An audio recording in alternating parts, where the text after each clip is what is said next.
She thought she was in the clear, and for years she collected child support which she knew wasn't hers. But when the numbers got checked, the truth came out and it was revealed that she got overpaid.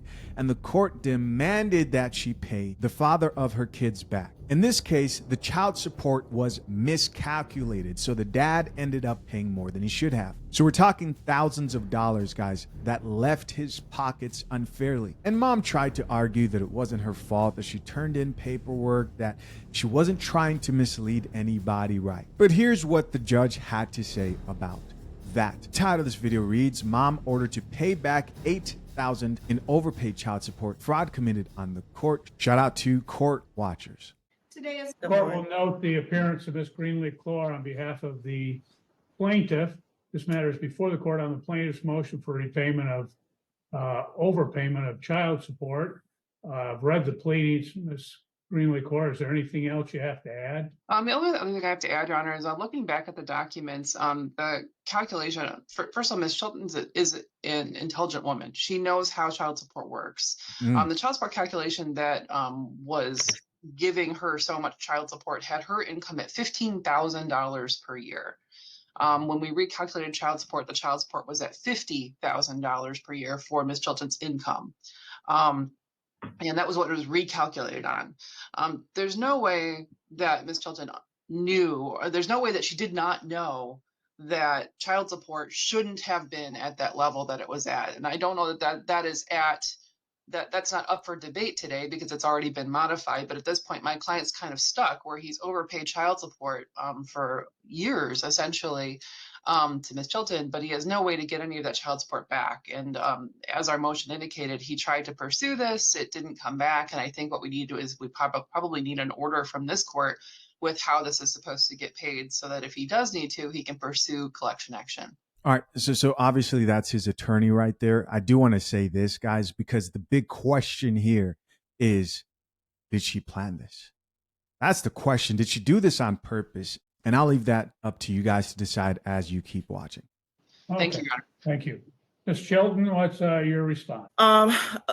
Good morning. At the time when this was calculated, as I presented to the court, I was only working part-time, and the order was based on that part-time work ending in that summer of June or whenever that school year ended.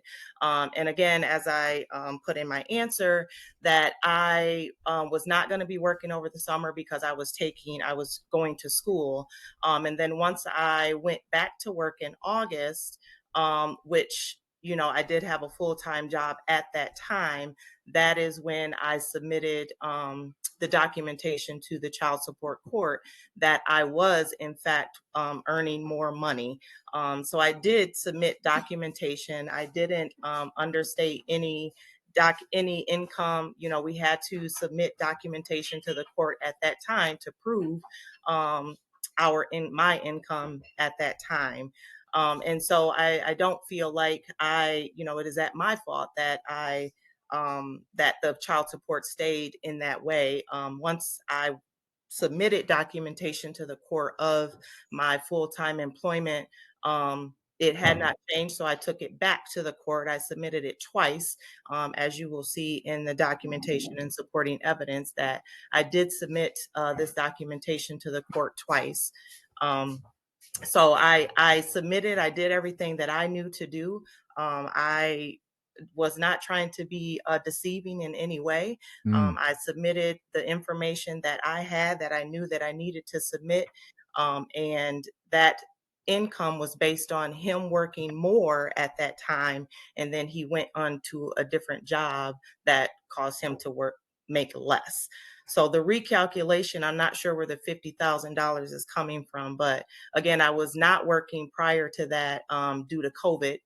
And then I started working part-time, and the child care that I was asking to be paid for at that time was not being paid for. So that's when the child support came up, because he wasn't meeting his obligation that we had agreed upon.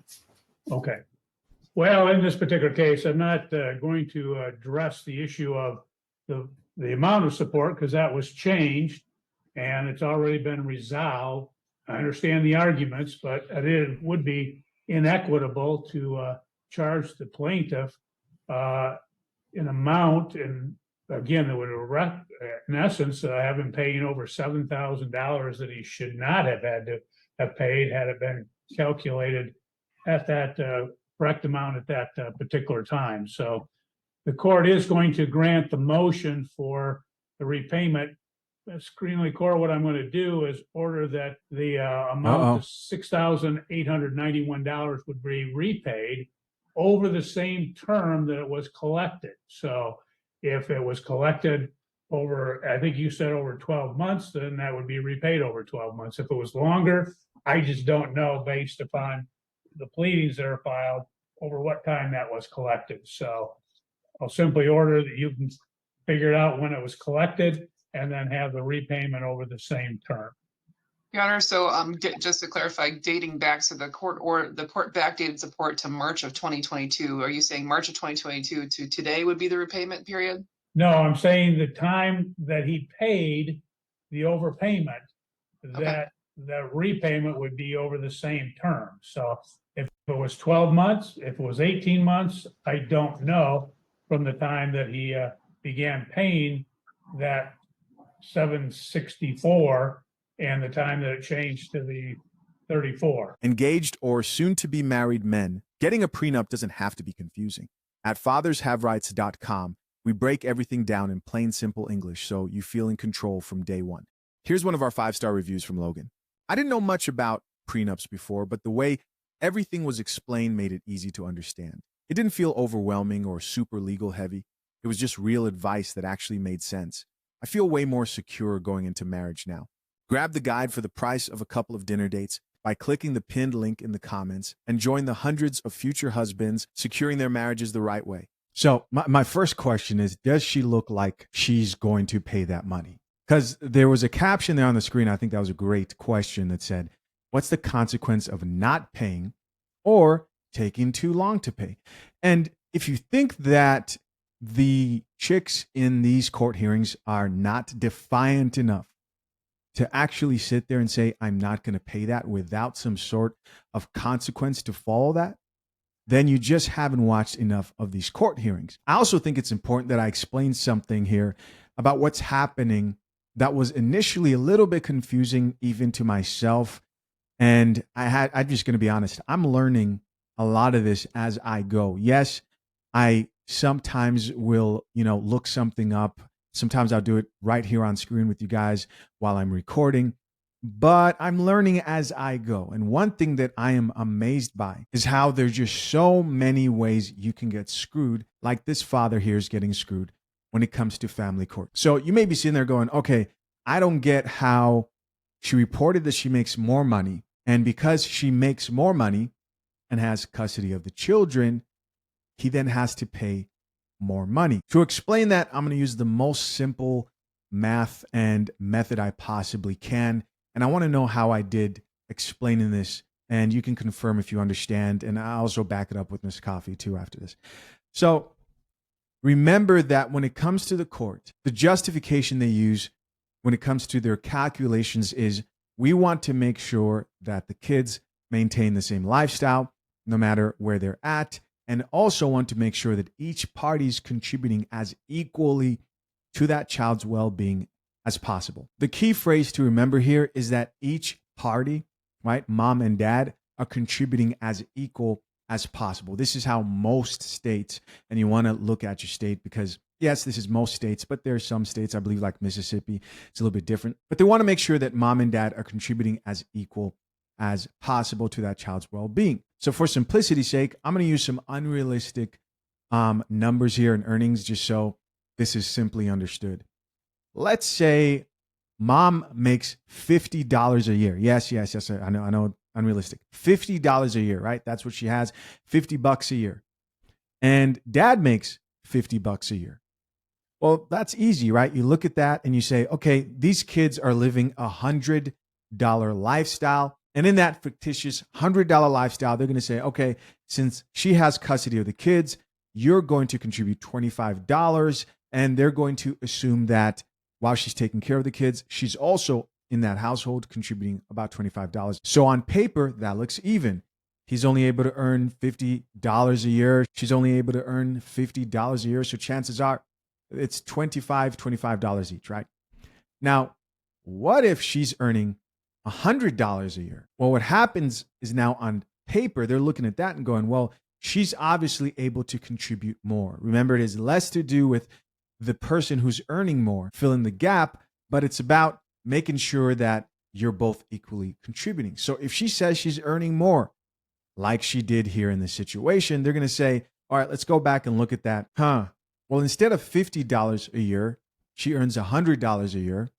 So she's probably able to give $50 to those kids' well-being in that household while she still has custody. So you have to do the same. Right? And this creates a whole lot of problems. And this is what I had to learn recently is you're not protected just because you don't marry a woman who is broke, because there's two sides you can get screwed over, right? If she's broke and gets on government assistance, then the government is going to help her out and they're going to look at you for the reimbursement and come after you and charge you at like the maximum. So you can think to yourself, okay, avoid marrying or having kids with a broke woman who doesn't want to work and likes to rely on government assistance, right? But then if you're somebody who marries a woman who's a much higher earner, then you can still end up paying a ridiculous amount and get bled out because you're trying to, in most states, they'll calculate it so that you're trying to maintain the lifestyle that she provides. So the question there is, what's the solution? The solution obviously is the whole system has to be redone, right? The whole system has to be fixed. We need a cap on child support like they have in Texas. They have a percentage based on that person's earnings that you just can't go over. It's a blanket cap. And then we need 50-50 default custody like they have there in Kentucky, which lower divorces and of course upset the women's groups who are now saying they're forced to stay in marriages all of the sudden. Incredible. So it would just be repaid over the term that it was paid. Okay, and equal monthly installments, Your Honor? Yes. And then, no, we also made a request for attorney fees in this case. Is that? I'm not going to award attorney fees in this case. Okay. It sounds like there were enough issues and problems in the case to go along. I don't hold anybody responsible for that. Okay. I think she should pay those attorney's fees. I think that she did it on purpose. Thank you, Your Honor. Okay, thank you. You're free to go. You can submit that under 7 days. Thank you. Caption there says child support arrears of $7,000 would occur in interest payments of $35 per month. There was a fraud committed on the court. Plaintiff had filed a motion to set aside referee recommendation, claiming that the defendant was making more than that she had told the court. Sir, at the hearing on October 20, 2023, you could have presented any evidence you had concerning her income. Why didn't you do that? Well, I actually sent out I So this is a follow-up hearing. I sent out a subpoena for it, but I might have sent it out too late. I have a date without my date of delivery was on when I got this back was on the 18th. I think that was what 2 or 4 days before the actual hearing. So I sent out for the evidence, but I got it sent out a little too late, I believe. Not enough time to get it back. Well, a couple things you could have done at the hearing. You could have asked the referee for an adjournment to be able to get that information, rather than at this point, you don't, my understanding, you don't have any information now at this point that would contradict her testimony. Is that correct? Correct, because they still haven't sent it to me yet. I'm not. I sent out the Look at her smiling. Like I said, I sent out the subpoena for it, but I never got the information. Okay. Well, what the court's going to do is the court can't just speculate as to what somebody's testimony may have been. What I'm going to do, no, Can I say something? you don't need to, ma'am. What I'm going to do is I'm going to deny your motion, sir. He's like, I'm trying to help you out. Please let me help you, please. If in fact you get information that in fact her testimony was incorrect, you always have a right to file a motion claiming that there was a fraud committed on the court, and the court could take that up. Likewise, you also mentioned that you are now paying for medical insurance that you hadn't before. If that's correct, send the information to Mr. Todd, and maybe at that point he would agree to modify that, taking into account or giving you a credit for that medical premium. But at this point, you don't have anything which would cause the court to, again, modify and change the referee's order. So I'm going to deny it at this particular time. But that would be the way you want to proceed if you get other information, sir. Okay, so I have a question, another question. As far as he backdated it to July. He would Which date it which- back to the date that the notice of, again, the modification would have occurred. That's correct. Yeah, so that put me over $1,600 in arrears I already. understand, but what happens is during that interim period of time, you weren't paying the correct amount. So that's always a risk because we don't know if it's going to go up, if it's going to go down, et cetera. But again, the referee did exactly what he was supposed to do, is he would have modified it effective the date of the motion to modify. So he did everything correct. So again, the court's going to deny the motion, and that will conclude this matter at 10:36 a.m. You're free to go. Have a good day. Hey, I mean, you can't win them all, right? She already has to pay that $8,000. I'm sure he'd have loved to see her thrown in jail. She should suffer some consequences. All right, let's check out some comments here, see what the people have to say. Top comment here says, talking about she took the summer off because she went to school. Let the man say some shit like that. Shaking my head. And somebody responded back to that dude and said, so she was willfully neglectful. She decided to go to school instead of work. Another person here added, it's called voluntary impoverishment and isn't allowed in most states. For men, at least. Another person who says, not working during summer. Imagine a dad saying that. It's not okay. You have a child. Yeah. I mean, we know that, right? You know that. You know that. You know that. You know that. You know that. Another commenter says, why does dad pay court costs? These judges are so anti-dad. Somebody else here added, can you say liar? She knew exactly what she was doing and deserves punishment for it. Another person here added, why do men always have to pay court fees and attorney's fees? Yeah. It sort of defeats the purpose and the win when you have a huge legal fee attached to it. As I can imagine, the court fees are going to take away from those earnings.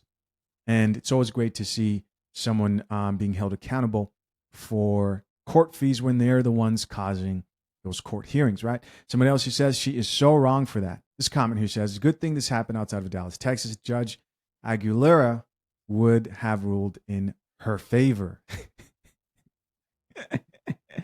This commentator says, not only Aguilera, that's hilarious. Aguilar, I think it is. Somebody else who says, yes, and the short white one with glasses. You know, I've been doing this for a bit now, like these court hearings that I know the characters and the judges here in these situations. Somebody else who says she knew what she was doing. Another person who added, why not just take it out over future child support? She doesn't get a chunk until it's paid back. And somebody else who says, credit him the amount and let it deplete and then continue payment. That seems like it makes sense. That's the problem, right? It makes too much sense and leaves too much of a vulnerability for the state not to get their cut. And that's just the truth, unfortunately. But on a positive note, shout out to this gentleman for mostly successful case. Hey guys, as always, I appreciate you checking out yet another episode of the Coffee Pod. To my currently engaged or soon to be married men, if you need a prenup and would like a guide that shows you how to get a solid and legally binding prenuptial agreement, hit the link into the top of the comment section and access your guide at fathershaverights.com today.